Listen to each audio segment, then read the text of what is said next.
Welcome to the Volunteer Youth Worker podcast. Youth ministries rise and fall on the volunteers. So we are here to encourage and equip you. Join the conversation as we tackle the practical questions you are asking so you can help the next generation know Jesus. All right, everybody, welcome back to another conversation here on the Volunteer Youth Worker podcast. I've got Sid Koop on the mic in conversation. So the last couple of weeks, Sid, we've actually heard, and you know this, but we've heard snippets from your class at the Coalition for Youth Ministry Leadership, but we're actually bringing you on the mic for an actual back and forth conversation about some of the things that you were teaching. Yeah.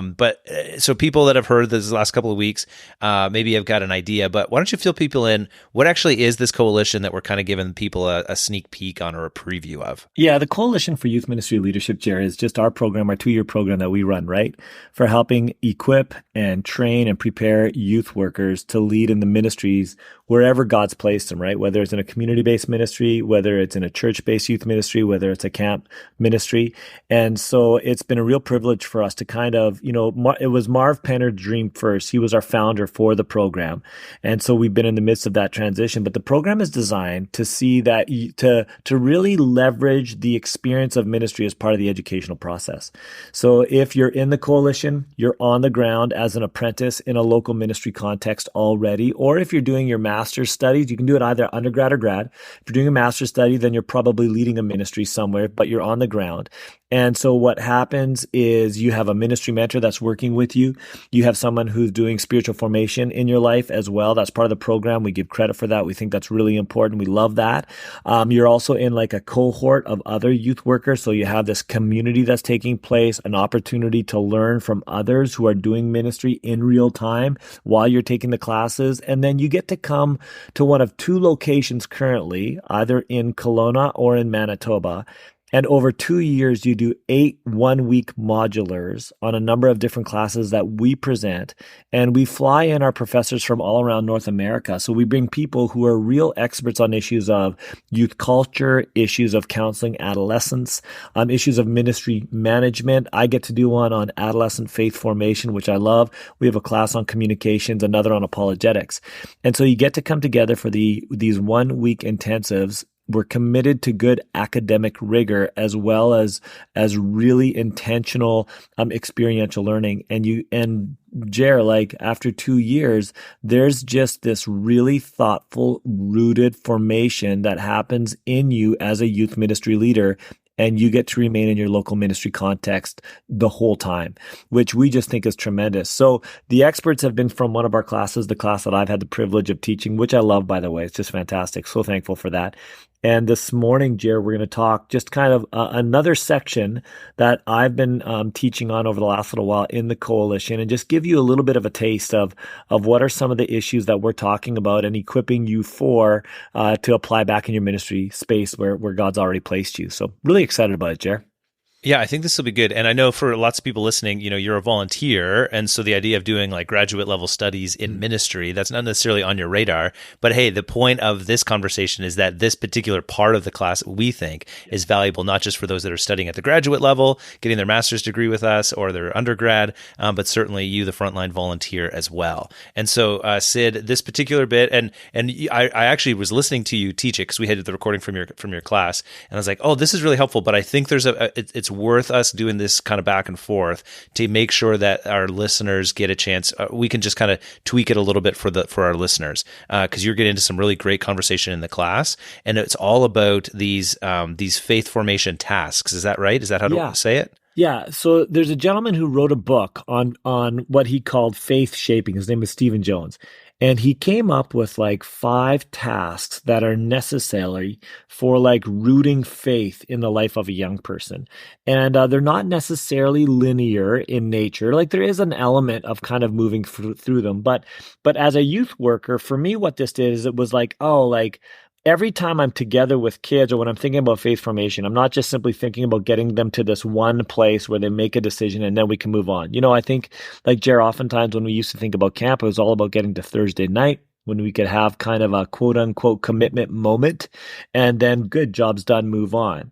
And what's interesting over the years as I've processed that, I used to kind of move away from that. I thought it was a little bit simplistic, but choosing moments are really important. They're very important in faith formation for young people, absolutely. But they're not the only thing that's important for consequential, resilient faith to be formed in the life of a young person. And so what Jones does is he just helps us kind of think through 7 tasks altogether, that as youth workers, when we think about our role with students, we can think about these different types of tasks that we can lean into in the moments that we've been given that can help really root faith in a really resilient manner, allow them to be like faith that can handle some of the struggles and the ups and downs that go along with adolescence. The other thing about it is, Jared, that when it comes to these tasks, these aren't a task that we do once and then we leave and move on. But these are the things that we continue to lean into over and over again. We might come back to some, we might stay in some, but they're just kind of part of the way we relate and journey or disciple kids as they grow in their faith through adolescence. So I think what it did for me, Jared, is it just again helped me to see the real value in a real holistic or discipleship ministry journey that I'm having with kids, and seeing it as so much more than just maybe one moment, if you will. Okay, so I think just getting into the tasks might be helpful. So let's do a quick overview of what there's 7 of them, right? Yeah, so we have 7 tasks that we're talking about here.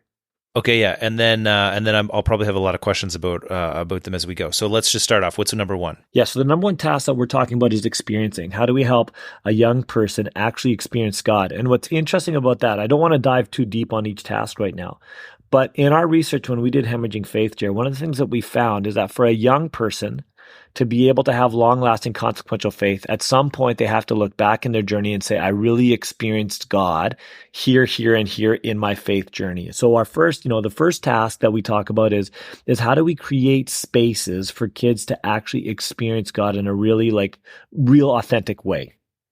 What? Okay. Again, we'll have ideas. Maybe let's say it like this way. We'll come back around and think about a lot of ways to actually deep dive into this. Yeah. But when you say experiencing God, what does that actually mean? Like a student says, I was Thursday night at camp and God spoke to me. Is that kind of like the vibe? Yeah, I think so. Not quite that simple. Again, when we talked about Hemorrhaging Faith and we talked about kids experiencing God, they said that there was a number of ways that they actually experience God, or spaces, I should say, where they experience God. It's a little bit difficult to actually articulate experiencing God because it's fairly personal and subjective. But what we would say at the very core is it's encountering spiritual feelings that have a rooted nature to them. That's how I would define it. So for instance, when I pray and I experience God answering prayer, and I see that there's something that's forming for me that's more than just something cognitive, that's much more holistic. When I think about going on a missions trip, there's something, again, experiential that's happening in that space that's shaping me. Right now, Jared, we're working at camp and we actually have these incredible opportunities to experience God working through us as we journey with kids in this really exciting environment and actually experience God do real work in the life of a young person as we see lives change. So we have these, and it could be as simple as maybe a powerful worship experience, et cetera, et cetera. So all of these are a part of experiencing God, but when it comes to the task of experiencing, there's so much more to it than just the experience itself or just creating the experience itself. And we can talk a little bit more about that as we go. Okay, I think that's helpful, experiencing God. And it's not that we have hey, this is the Friday night that everybody's going to experience God. No. Obviously, it's students experience God in different ways, and that's a part of the journey. But we want them to have an authentic experience encounter with the living God. Yeah, and we know that there's something tangible that has to be happening. We actually have, there's something about us, not just simply hearing, not just simply understanding, but in the doing, it actually becomes something really holistic that's a part of shaping our lives. Yeah. Okay. So first thing, we want students to have an experience of God or to experience God. Yeah. What's the second thing? The second one is categorizing. How do we actually understand the experiences that we've had? What category do we put them in? So for instance, if I think through my childhood and I think about moments when God's spoken to my life, what does that actually mean for me? How do I actually understand that? How do I process that? Do you know what I mean? When I'm thinking about doubts that come my way or questions that I've had or different moments in my life, where do I place that in kind of an understanding narrative where it tells me something about who God is, it tells me something about who I am, it's trying to answer or positioning itself to answer some of the bigger questions in my life. So let me give you an example. a young person, might be praying for a parent or someone they love who is sick, and then they pass away. Okay, what do we do with that as a young person? And how, as a volunteer leader, do we help them understand where God was at with them in that moment, or help them understand, like, why would, God allow that to happen to us? How does this fit in terms of our understanding of who God is, the brokenness of creation, and, the world that we're living in? So it's just a chance of us kind of making sense of our experiences and positioning them in a way that we begin to understand, what this means for my life and how this fits how this defines reality for me. Okay, so that categorizing all of life, like that's a pretty big task. But I guess maybe you would say starting with some of like the significant moments, but eventually being able to categorize like everything? Well, you certainly, in one sense, yes, everything. Now, we don't think about how do I package all of life into this space, but it really is the journey of discipleship is really understanding how all of life actually belongs to God and how he is over all of life. So then how do we interpret and understand what's taking place? Let me give you a smaller example of this. Maybe that's helpful for us.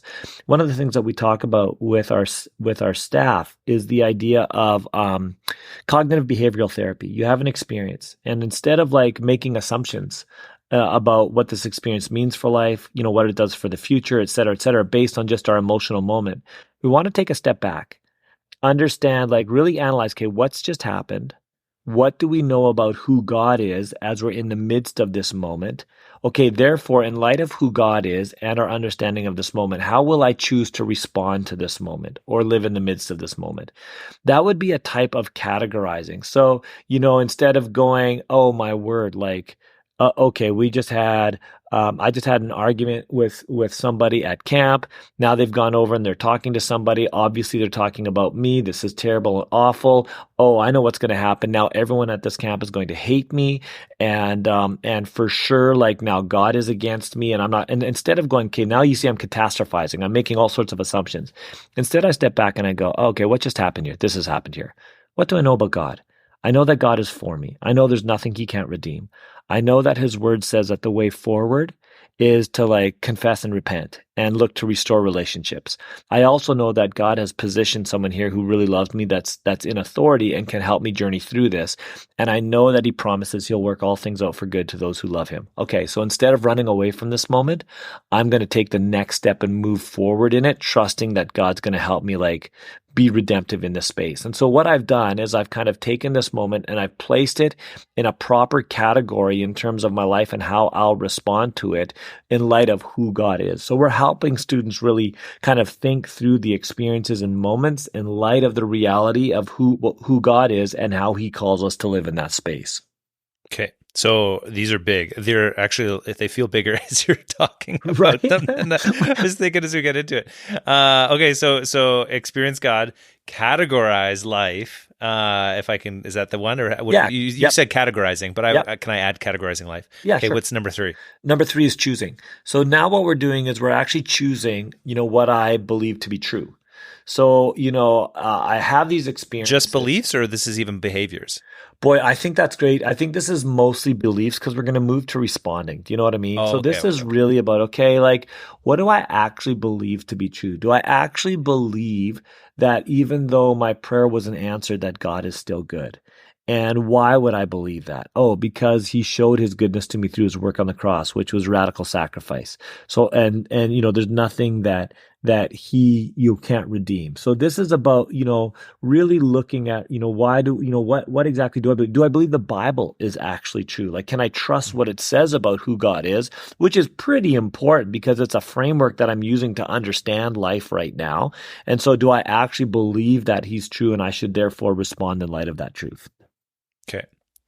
So choosing beliefs is a good number 3. And that's, so again, tasks. Is it tasks? Is that the way you said it? Yeah, faith-shaping tasks, you bet. Faith-shaping tasks. Yep. So we want them to have experiences of God. We want them to be able to categorize their life, choose their beliefs. Okay, what's number 4? Number 4 is claiming. So now, I know what I believe to be true. Now I'm going to make a decision that I'm going to be true to this. I'm giving my life to it. So I'm saying, okay, I'm going to choose to believe that, and I'm going to respond in this way. I'm in. This is what I believe to be true. Yeah. That's helpful because obviously, I mean, big surveys, people believe in God like pretty in wide swaths in culture, but that doesn't necessarily mean anything in terms of what they actually how they live their life. So you said claim, is that the claim action? Yeah, exactly. Okay. Yeah. So, I mean, we'll dive into these again over the next number of podcasts, Jer, but Sure. But the need for us to create space where kids can come to a place and say, okay, I'm in on this. Let me quick example of that. We often think again, like I'm at camp, so I'm thinking camp brain right now. Thursday night is the time we make a claim to follow Jesus. But how about making a claim to say, okay, Jesus, I'm going to trust you with this relationship, even though like it feels really broken right now and I want to chase after it. Instead, I'm going to trust you that when you say you've got my relationships and you've got my life, I'm going to allow you, I'm going to surrender this to you and say, okay, it's yours. I won't rush in. I won't act inappropriately. I'll trust you in how you would have me, function in this relationship. Or I'll trust you when I know that I'm supposed to like go and forgive this person. Okay, great. So you can imagine, Jer, like if I'm a volunteer leader right now, I'm talking with a kid, they've downloaded the situation, and I get a chance to say, hey, you know what? This is what Jesus is calling you to. This is how he's calling you to respond to this.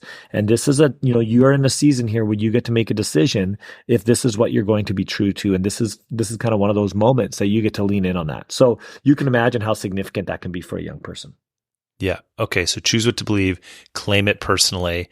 We're at 5 now. What's number 5? So now we're at number 5, which is deepening.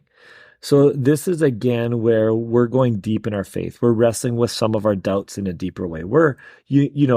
And again, you can jump in and out of these tasks. They're not just necessarily linear and in order, but this is that space where we're helping our kids start to work through some of the much deeper issues. Things like, why do evil things happen to good people? Like, how does that work? Why does God seem to answer the most mundane prayer over here, but when it comes to the really significant one over here, he seems so far away? Like, what do I do with that? So there's this deepening that's happening in this space where we're experiencing what it is to like surrender more to Jesus and give him deeper control of our lives. And there's a cost to it, but we're trusting him as we lean into this cost. So, again, these are so much more when we talk about them as tasks, Jer, it's not just like something to do, but these are areas that we become intentional about journeying within. And we just recognize that this is an area we should keep leaning towards.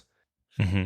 Yeah, I think the deepening it's a helpful reminder because I think for a lot of us in youth ministry, we think about students that maybe have grown up in faith or they've carried faith for a long time, but some of the things that they believe about faith or even that they claimed about faith are leftovers from perhaps another developmental stage from their younger years. Brilliant. And so this deepening is almost like that leveling up. Hey, I've got a childhood faith in this particular area, and so I need to turn it into an adolescent faith or an adult faith. Adult faith. Yeah, we would call it an integrated faith. Or a personalized faith, actually. So, it's interesting, right? You're like when we talk about like faith formation journey for students, we talk about a first stage of faith, which is kind of affiliating faith.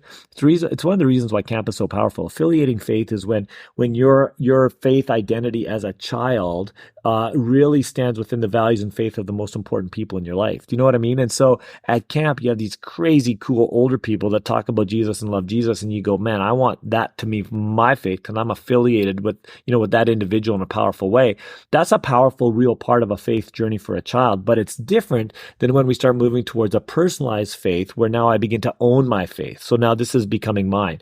And even, Jared, when you think about these 7 tasks we're talking about, we think about deepening, but part of like the personalizing faith, deepening is part of it, but there's often a task or a stage that we would call a separating stage as well, where you begin to kind of like, maybe set aside faith for a time or push away from some of the practices of the people you've affiliated with most for a while. In particular, your nuclear family, if you will, and you try to create this space for faith to become your own. And this can be a space, again, we'll spend some time talking about it, especially for parents, that can be really unsettling because it feels like your kids aren't like moving farther in faith. It feels like they're actually losing faith. But really, that pushing away journey is creating space for a real transition from affiliated faith to a more personalized faith. And again, as a volunteer youth worker, and we'll talk about this more, you get to play a really important role relationally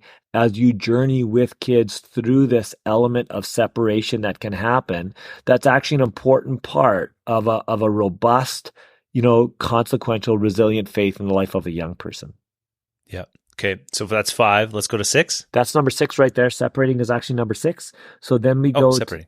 So then we go to number 7, which is a responding phase. So here's what we've got. We've got experiencing, categorizing, choosing, claiming, deepening, separating, and then we have responding. And again, these aren't so clean and clear, but responding is really coming to a mature space where someone says, okay, my life isn't my own. It actually belongs to the Father. And so you own it. So that can start to shape how I think about vocation. It really shapes how I think about like marriage. It shapes how I think about stewardship. So now we're looking at like this faith is actually changing everything I think about in terms of the most important like decisions or relationships that I have in life. And this is now this really kind of deeper, mature space that we're heading into. And part of responding, if we were going to look at kind of faith stages again, Jer, if we think about like a young stage of faith, developmentally is affiliating, you move to personalizing, now you're moving to integrating. And this is like, you're kind of going, oh, I see how God has been at work in my life. He's been at work in my family environment, my closest friends, the experiences, et cetera, that I've had. And now this has formed me here. And this is actually this kind of, this new adult person that I've become, if you will. And there's nuance to it and there's richness to it. But I realize, like Paul would say, I no longer live, but Christ lives in me. The life I live by faith in the Son of God who gave himself for me. And, ultimately, that's actually where we want to see our students get to. And again, I think that as a child, we might have a child sense of what that means, and that's authentic and real and good, and God's at work. But as we continue to grow up, there's more to what that means to say, okay, God, my life is not my own, it's yours. And again, as a youth worker, we have the chance to journey with kids through life and in all these different kind of areas and ways and engage them in these different tasks. And this is one of those tasks that we get to come alongside our students as they make like real life commitments to say, okay, my life is yours. I'm in. Like whatever that means, I'm in. And what a gift to think that we get to be a part of moving a young person into that space. Yeah, well, I think even for volunteers, I think the point of even just going through this list is it gives us ideas perhaps on what we might be thinking about doing with and for our students. Because sometimes we get into that rut, right? It's like, well, like, what do I do as a youth worker? I show up, I do whatever the program is. Like, that's what I'm here for. And at some level, you're like, yeah, of course, that's what you signed up. And yet, we're of course here to see students follow Jesus. And so what can we do? What are the things that we're trying to help them go through in order that faith would matter? And so here's the list of 7. This is big. That's huge. And the other thing I think for me, what it does, Jer, is it helps me to look back and go, oh yeah, I guess like we were a part of something significant. I remember when we were a part of that conversation that reflects in this area. Or I remember when we came back from the mission trip and we were thinking differently about life, and it really affected some of the decisions you started making back at school. Do you know what I mean? Like it actually gives meaning to the journey for us in some ways. Yeah. Okay. Give us the list of 7 as a means of closing things out here. Where are we at? Number 1 is... wonderful. Experiencing. Number 2 is categorizing, helping us place those experiences in life. Number 3 is choosing. What am I going to believe? Number 4 is claiming. What will I be true to? Number 5 is deepening, starting to like work through doubts and going deeper and thoughtful in faith. Number 6 is separating, creating some certain types of space. And by the way, that separating can look really different in different kids. I can't wait to talk about that. And then number 7 is responding and saying, okay, like this is actually who I am. Like there's a real identity that's rooted in a space that's mature and resilient. Yeah. So those are the 7 tasks that we lean into. I love that. Well, let's leave it there for now, and then we can circle back and find 1 or 2 or 3 or maybe even all of them that you think would be helpful for our volunteers. Yeah. In fact, we can even hit like a couple of them at a time and get really basic. Like what we'll do is we'll say, hey, here's the way that the role of volunteer can be a part of this task. We don't own the whole thing. Nobody does. But we get to play roles in it as we move through. That's awesome. So we'll pick it up next time. But again, for everybody listening, if something like this is inspiring in the sense of like, ooh, this actually takes our experience of youth ministry a little bit deeper, we would love to get to know you a little bit more and chat more about the coalition. We'll throw some links in the show notes. And hey, Jerry, here's what really gets crazy is when you start planning your like youth ministry journey, your calendar, even around some of these tasks. Boy, that's when we start getting super intentional about it. And if you're a point leader, then all of a sudden you can really be directive to your volunteers on how to actually leverage moments really specifically when you think about some of these different tasks that we're shooting for. So that's what the coalition is about, Jer. And again, what a privilege we get to have journeying with the group of students we do. Super fun. I love it. Well, we'll see you guys next time here on the Volunteer Youth Worker podcast.